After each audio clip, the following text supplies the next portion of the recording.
À défaut d'une marche de protestation, c'est plutôt à une barricade de voies d'accès que cette frange de population se réclamant de l'opposition ont tenu ce lundi 25 février 2019 sur certains grands carrefours de la ville de Porto Novo, où ils s'insurgent contre les manigances orchestrées contre les opposants au régime de la rupture, ceci dans le cadre des prochaines élections législatives.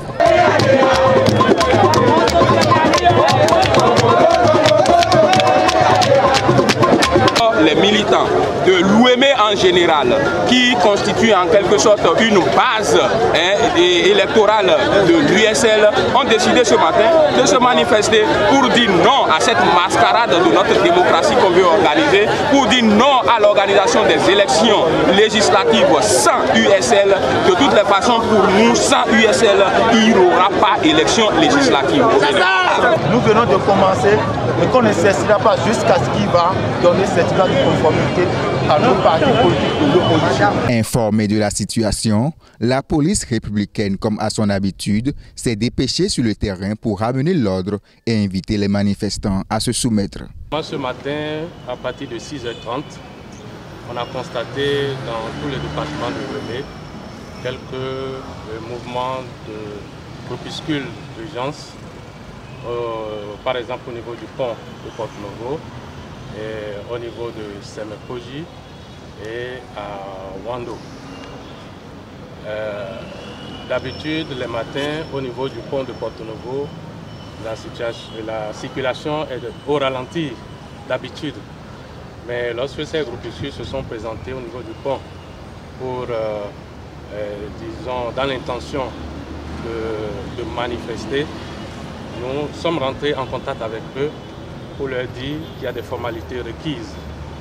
Et c'est dans ces échanges que l'impression a été donnée que le pont est bloqué. Donc tout est dénoué, tout est fluide actuellement. De même au niveau de Semekoji, ils sont passés avec les tracts de banderoles en main.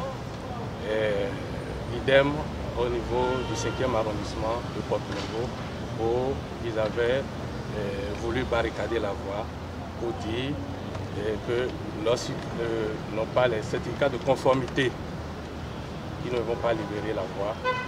Et tout s'est bien passé, on a libéré, la circulation est fluide actuellement. C'est également l'occasion pour le secrétaire général de la police républicaine d'inviter les partis au respect strict de la loi. Au Bénin, nous sommes dans un régime déclaratif. Lorsque vous voulez faire une manifestation, vous devez faire la déclaration. Et ceci 3 jours francs avant.